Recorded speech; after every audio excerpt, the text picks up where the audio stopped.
Nós temos uma palavra aqui em Romanos, capítulo 11, final do versículo, do capítulo 11, versículos de 33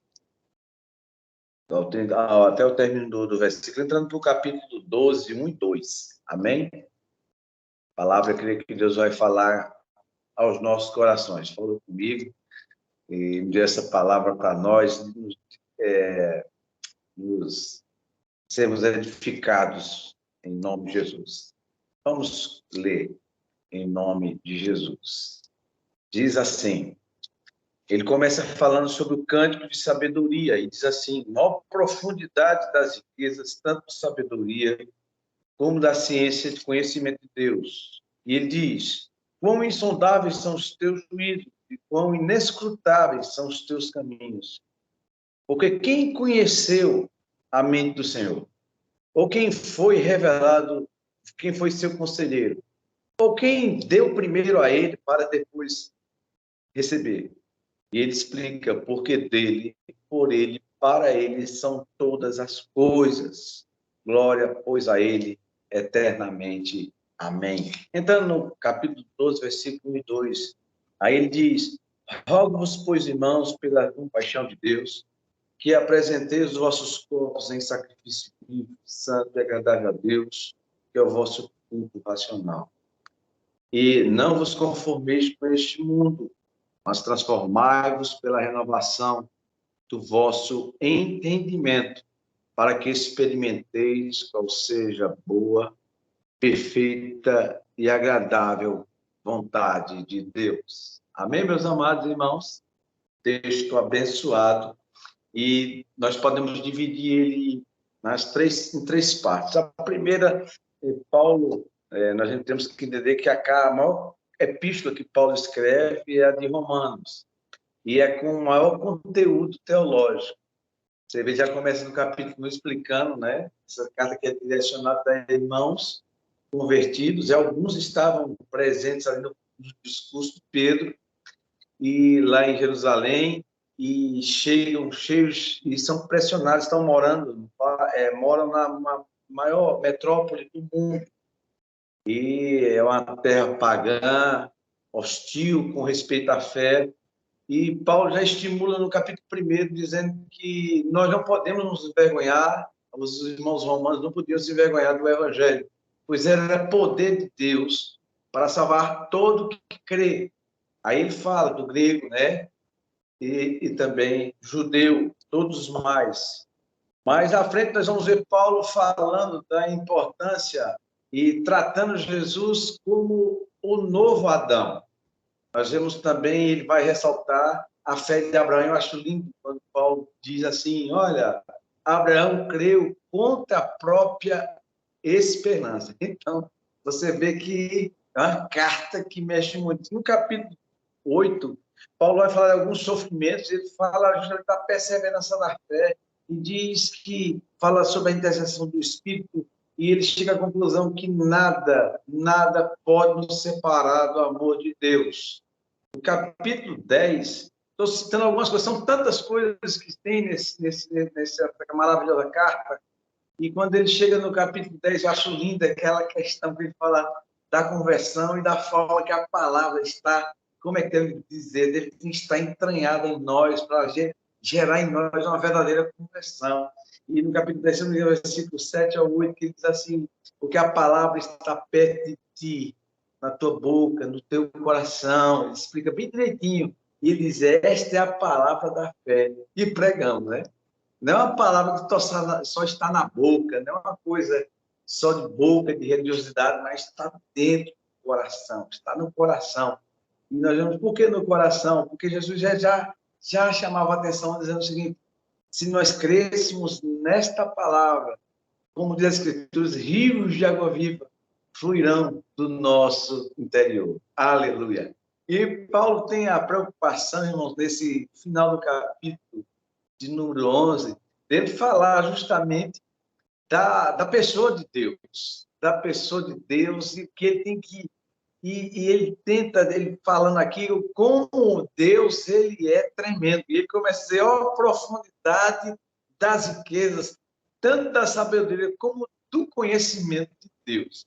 Não é à toa que Paulo vai dizer que considera todas as coisas que anteriormente ele tinha conhecido como refúgio, como esterco, aí ele vai usar a palavra, pela excelência do conhecimento de Cristo. Ele vai dizer justamente isso, que o conhecimento, você conhecer realmente, ter um relacionamento íntimo, pessoal com Deus, está muito mais além. E tremendo que ele continua dizendo, quão insondáveis são os teus caminhos, quão inescrutáveis os teus juízos. E ele diz assim, quem compreendeu a mente do Senhor? Ou quem lhe foi conselheiro? Né? Isso é muito sério. E a gente vê essa distância tão grande que Isaías define bem, dizendo assim, como estão os céus acima da terra, são os meus pensamentos mais altos que teus pensamentos, e os meus caminhos muito mais altos que teus caminhos. Paulo, em outra parte, ele vai definir uma coisa muito interessante. Ele diz que Deus faz infinitamente mais, além do que pedimos ou pensamos, segundo o seu poder que em nós opera. Então, essa chamada que Paulo fala, que está aqui, e uma coisa muito interessante, eu tenho ensinado muito isso na igreja. Versículo 35, veja que Paulo diz, quem primeiro deu a Deus para depois recompensar, quem primeiro deu a Deus para depois ser recompensado por ele. Isso não existe, né? Pelo contrário, ele dá liberalmente, ele manda chuva sobre bons e maus, ele não tem ninguém que tenha dado, não. E até a questão do dízimo, porque o dízimo você está devolvendo. Sempre na igreja, olha, você é dizimista, não é porque você vai dar a Deus, não, você vai devolver, porque ele já te deu. Ele já te deu, ele deu antes, ele fez antes. E Romanos, no capítulo 8, eu acho lindo, ele diz assim, aquele que nem mesmo seu filho poupou, antes por todos nós o entregou, como não nos dará com ele todas as coisas? Quer dizer, uma sabedoria que Paulo usa, e interessante que Pedro, escrevendo sobre Paulo, ele diz assim, o nosso irmão Paulo usa muitas vezes palavras que são difíceis, né, de compreender, mas Deus vai dar compreensão a gente para definir. E eu acho interessante isso aí. Quem primeiro deu a Deus? Quem foi conselheiro dele? Quem foi que deu primeiro para receber depois? E ele diz assim, preste muita atenção, versículo 35, ele diz, porque dele, por ele e para ele são todas as coisas. Então, primeiro, porque dele? Porque dele, é para ele, né? Porque dele, por ele, para ele são todas as coisas. Glória, pois, a ele. Então, ele é absoluto. Ele é absoluto. É tudo. Quer comais, quer bebais, se passar qualquer outra coisa, é para a glória dele. Isso é um Deus trino. É o Deus onipotente, onisciente. É o Deus que é poderoso. Ele conhece todas as coisas. E o que é tremendo aqui é que Paulo, primeiro, dá uma síntese de quem é Deus.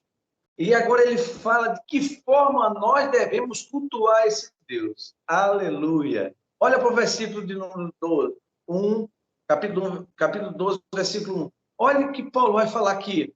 E ele diz assim, em meio a tanto isso, até essa dimensão desse Deus, que dá sabedoria muito mais além, ele faz muito mais além do que você possa pensar aqui, tudo é para ele. Ele diz assim, rogo-vos, pois, irmãos, pela compaixão de Deus, que apresenteis os vossos corpos em sacrifício vivo, santo e agradável a Deus, que é o nosso culto. Olha, presta atenção, ó.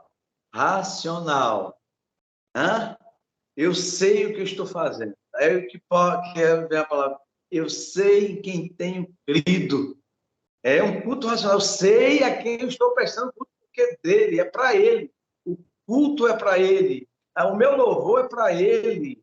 Eu tenho que dar o melhor de mim, o melhor que eu posso, porque Deus me deu o melhor dele para mim. Ele dá o melhor e voluntariamente eu dou a ele o melhor, não as sobras. Uma vez, meus amados irmãos, cabe muito bem, uma vez um vereador em Garanhuns, ele crente, ele teve a melhor votação da história de Garanhuns. uma votação estrondosa. Ele foi por diversas vezes muito bem votado, uma pessoa muito querida lá, e ele me convidou para o culto de ações de graças, porque no pleito anterior ele tinha perdido as eleições. E eu fui para o culto com ele, né? Ele satisfeitíssimo, sorridente, a igreja lotada dele, e eu estava lá para estudar. E ele dizer uma coisa que eu achei lamentável, porque ele estava em ações, um culto de ações de graças, e disse: meus irmãos, esta foi seria a minha última tentativa. E falou do drama que tinha enfrentado, e ele disse assim: porque se eu não tivesse conseguido me eleger, eu iria para o seminário. Eita, Jesus, que doeu em mim, porque tratou Deus como segundo plano, né? Aí Paulo tem o cuidado de dizer: porque dele, por ele, para ele são todas as coisas, né? Glória, pois, a ele eternamente. Amém. Essa compreensão, essa dependência, porque o próprio Jesus vai dizer que sem ele nada podemos fazer. Então, não é a válvula de escape, né, meus amados? Não é uma saída de emergência, não, é o primórdio. Jesus Cristo diz que nós vamos buscar em primeiro lugar o seu reino e a sua justiça. Então, quando Paulo apresenta aqui no capítulo 11, versículo 33 a 36, esse Deus presente, esse Deus que se manifesta, que nos deixa maravilhados com a sua presença, com a sabedoria que ele dá, com a compreensão de vida e de tudo de mundo que está ao nosso redor. Ele primeiro diz assim que dá tudo isso, ele diz assim que nós devemos apresentar os nossos corpos em sacrifício vivo, santo e agradável a Deus. Não é de qualquer forma a Deus, mas está inteiro diante de Deus. Se nós temos essa compreensão desse Deus inteiro, que sonda, que conhece, que providencia, que se preocupa, que repreende, que corrige, que recompensa, irmãos, nós temos que ter a noção de que forma nós devemos cultuá-lo. Aí a terceira e muito importante, a última agora que eu gostaria de tratar, é só justamente a nossa postura com respeito às adversidades, com respeito ao mundo. E ele disse: e não vos conformeis com este mundo, mas transformai-vos pela renovação do vosso entendimento. Preste atenção, tem uma finalidade. Quando Deus manda através de Paulo fazer isso, tem uma finalidade. E a finalidade é essa.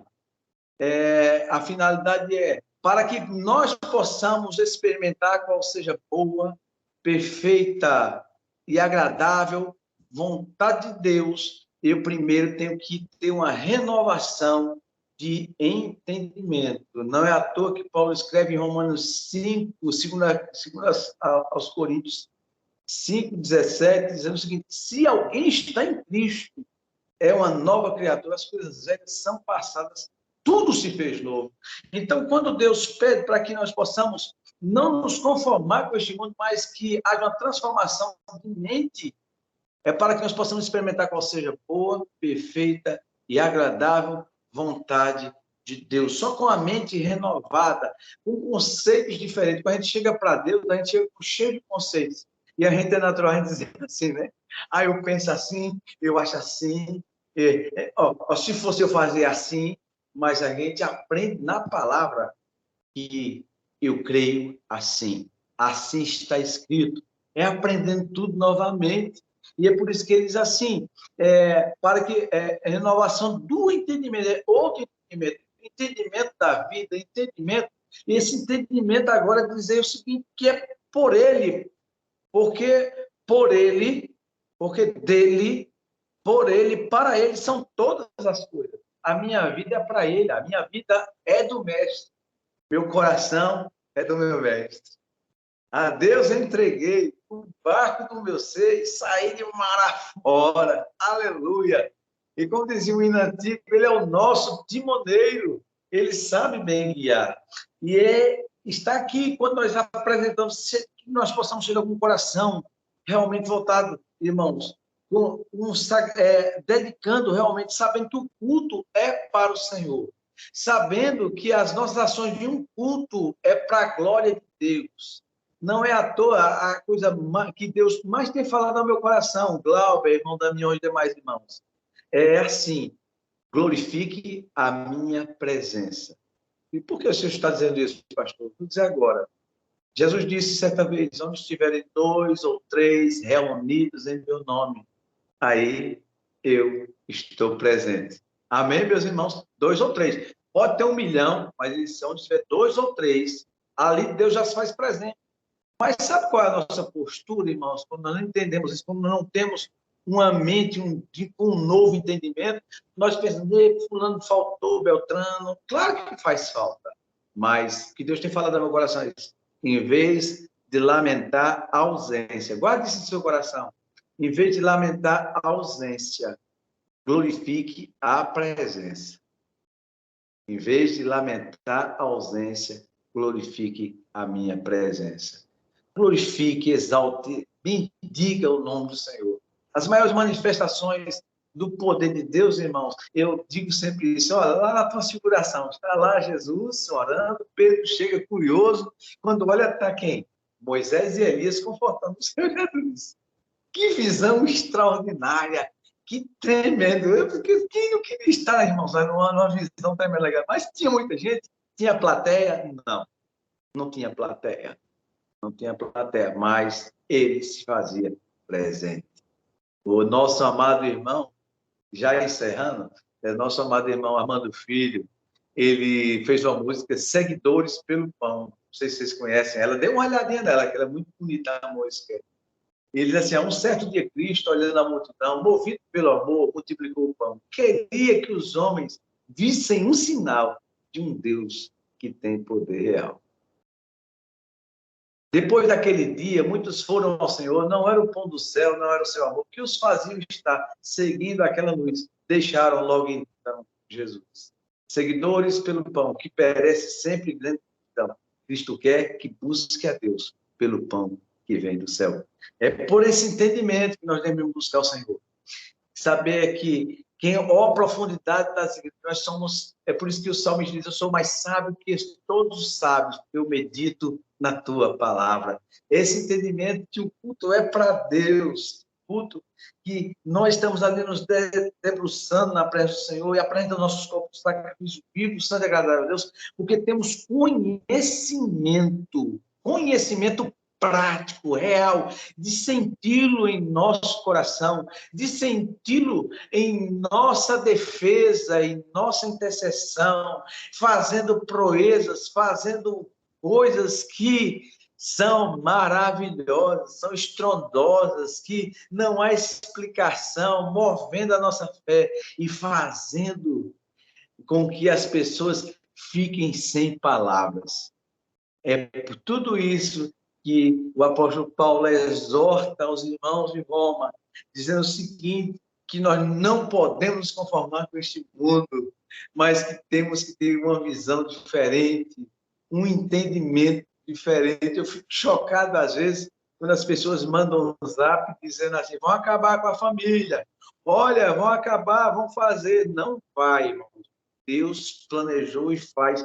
Ninguém, agindo ele, ninguém pode tentar, é o natural do diabo, ele tentar, porque o diabo veio para matar, roubar e destruir, e é um blefador, ele tenta e consegue assustar muita gente, mas quando o meu entendimento está aqui, nesse Deus que faz, que age, que opera grandes coisas, que me dá este conhecimento, que ele é um Deus presente, que ele age, que, Pai, eu experimento, quando eu experimento qual é a boa, perfeita e agradável vontade dele.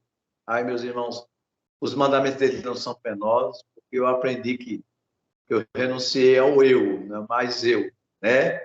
É Jesus. É por isso que Paulo diz, não mais vivo eu, mas Cristo vive em mim. Então, eu gosto de encerrar dizendo o seguinte, tendo esse conhecimento desse Deus, cultuando a Deus como deve se cultuar, e principalmente, meus irmãos, tendo um entendimento renovado. Paulo diz que em todas as coisas nós somos mais do que vencedores, porque ele está transmitindo isso, está entranhado dentro dele, e esteja cada dia mais entranhado em teu coração, na tua mente, desse Deus presente, desse Deus que faz, desse Deus que acode, desse Deus que se manifesta, desse Deus que é adorado, desse Deus que é exaltado, desse Deus que é misericordioso, que ama, que nem poupou, que amou de tal forma, que nem mesmo seu filho poupou antes por todos nós, o entregou. E o desejo ele é que nós possamos desfrutar da sua presença, e possamos desfrutar da sua presença no nosso entendimento, no jeito de ver e a nossa leitura de tudo, sabendo que todas as coisas estão no controle dele. Amém, meus amados irmãos? Que Deus continue abençoando a minha vida e a tua vida e nos dando essa dimensão desse Deus que faz todas, porque todas as coisas são para ele, por meio dele, que ninguém deu para depois receber. Esse Deus que sonda, que esquadrinha, que são inescrutáveis, esse Deus que faz coisas tremendas, que não pede licença para ninguém, porque tudo é dele, é para ele. E ele está no controle de tudo.